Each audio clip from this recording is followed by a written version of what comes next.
Alright, so this is a massive video. I'm going to be straight up with you guys. Smash the like button. We're getting into Bleach officially. And I need to preface this. I need to address something right out of the gate. I understand this is a very divided community in terms of where they put power scaling. Specifically, a lot of outside of the community people like vaguely have their scaling for Bleach and they don't seem to want to budge on it. I don't care about those arguments. So, popular arguments for the scaling of Bleach that you typically see in forums and stuff, I don't care about it. I did my own research. I read up through the part up to Ulquiorra's death. We'll obviously be talking about him through that extent. And I already talked to Chuck and everything.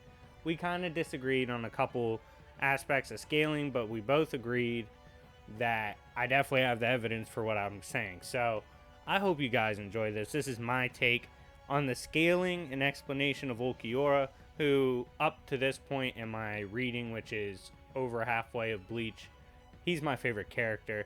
I went ahead and luckily was able to obtain some translated parts of the guidebook pertaining to him in particular. So I might mention a couple things from there. But yeah, I hope you guys enjoy this video. I really need to drop this so you guys understand where I'm coming from for his scaling, and then I'm gonna drop an updated Hiei video so that we can do this battle. But we got it all out the way. I don't want to waste any more time. I'm excited to start Bleach. If you're a Bleach fan, smash the like button because you now have a new voice and fresh face in the community. But let's begin. So, who is Ulquiorra? Now, he works for the Espada. These are agents that work in the service of Aizen, but they also have a purpose in that the Espada all represent an aspect of death itself.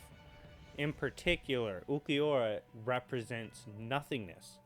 And this is really reflected, in my opinion, in his character, in the way he carries himself. He's always trying to kind of push and impress upon his enemies that feeling of despair and emptiness that comes with beefing with a goon like Ulquiorra. Yeah, he doesn't care. Now, he doesn't get in a bunch of fights, mostly because of reputation, but we do know for a fact that him and his partner Yami, who is a powerhouse himself, and if you want to see a video on him, let me know in the comment section down below, but they have been on the most missions for Aizen, and he's the most trusted Espada to serve Aizen.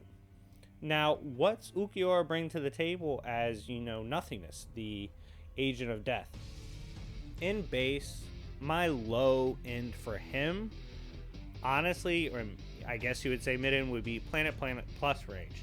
This comes from a much weaker, dozens of times weaker Ichigo, being able to casually block a weapon stated capable of destroying the Soul Society.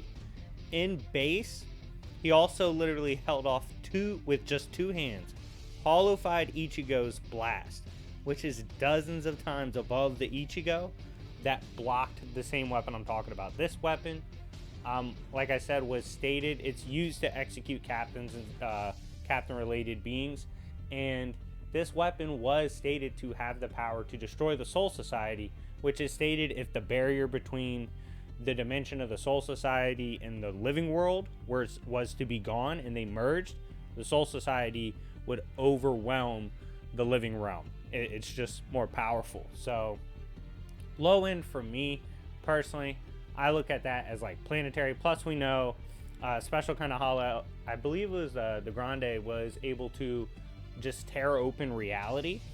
And this was different than like normal portals we've seen in the series, as literally Urahara himself said repair that crack in the sky with a crack in reality, because that's what it was. So it actually wasn't like a normal portal.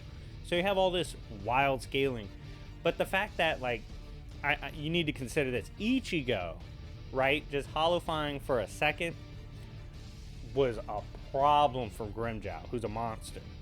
Smash that like button for Grimmjow content, by the way. But then you see that like really pressed Grimmjow to the edge, and then that same thing, Ulquiorra literally caught barehanded, was like, no bitch, that's not enough. Ulquiorra was just insane when it came to his power level. He also does, of course, have his own release, which should be about 10 times of a multiplier. Bleach does dabble in multipliers, although theirs is a little more vague. They'll say 5 to 10 sometimes, and the reason I would lean more 10 towards Ulquiorra is obviously he's a master of his release, which I will elaborate on a little bit more further in this video. So he already scales casually above Grimmjow, right? Already casually scales Planet Plus with what I showed you. I could scale it way higher, and if you guys try to downplay, I'll give you guys advice. If you want to get my attention on like a counter argument to my scaling, or if you think I'm highballing, make sure to put at the start of your comment, this is an original argument. Because if it's a recycled argument that's like on forums, I genuinely don't care about it. But if it's truly original, in your opinion, preface that message with that. I'll gladly read it and we'll have a good conversation. But this is a low end for me, by the way. I have a lot more stuff in my bag that gets Ulquiorra significantly higher.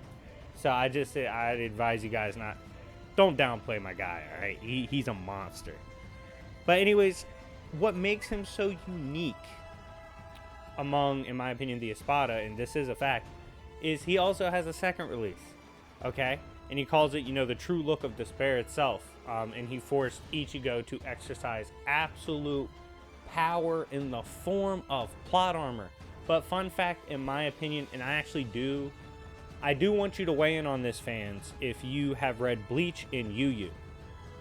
Do you believe Ichigo versus Ulquiorra was a callback, or a reference at least, nod, to Sensui versus Yusuke? I felt that the final aspects of their battle definitely reminded me of the Sensui battle. So let me know if you agree. I thought it was dope that it kind of had that callback feeling to it. But I could be wrong. Let me know what you think. I thought that was interesting. But in power, he has that second release. So once again, we're stacking multipliers. He also, of course, has a Acero, which is a concentrated spiritual energy blast. So it's way stronger than normal AP. Most Espada, of course, fire this off. He has his Cerro Obscurus, which, of course, is a stronger version of that.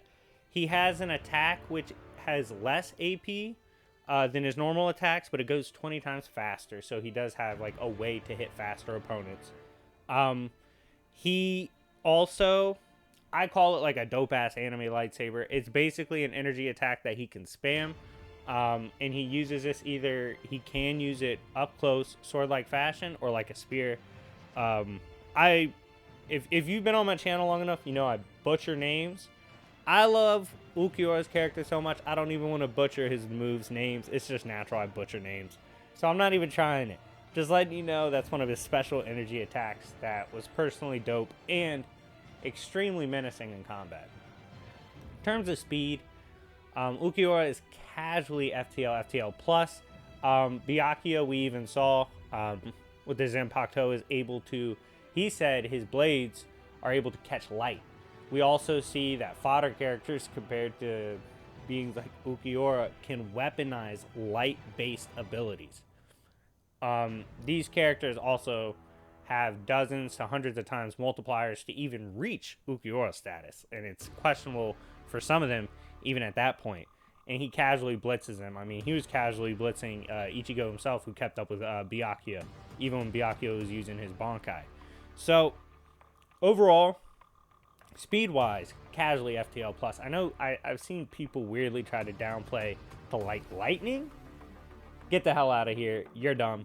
But moving on, last thing I'm going to touch up, his regen was weird. One of the weirder regeneration things. So, typically, for characters, according to Ulquiorra, to reach his status and power, they give up their regeneration, their high tier regeneration. He said he didn't. His, for the most part, stuck around and he retained it, which also makes him unique. But if you completely destroy his vital organs, he'll regenerate everything else, but he can only hold on for a certain amount of time. So basically, if you compromise his vital organs like heart, brain, he'll still he'll regen and look fine, but he doesn't have that much long after that. So it is complicated, but it is a very good region, because you literally have to completely destroy like his vital organs to kind of lessen his time left on the clock. But anyways, guys, let me know what you think of Ulquiorra. If you want to see a video on high-end Ulquiorra and like what I guess you would call his high-end or true potential scaling, let me know in the comment section down below. I'll drop that as well and really go further into detail on what I believe is a pretty solid argument for higher tier scaling for Ulquiorra. Now, this is probably the scaling I'm approaching the Hiei battle with, and the Hiei scaling is going to be completely different than what you've seen from me on him before. So this battle is just going to be epic. Two of my favorite characters from both series, so it's going to be super dope. Anyways, guys, let me know in the comment section down below what you think.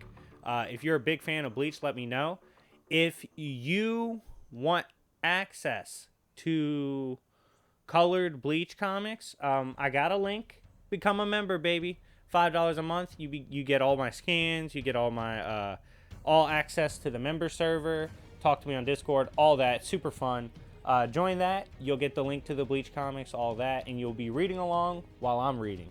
Super fun. I'll be finishing the series soon. Been working on a lot of other things and been busy in real life. But this is my introduction to characters in Bleach. Haven't done any Bleach videos on characters yet. And yeah, I hope you guys enjoy. It's been your boy YFE, and I'll see y'all later. Peace.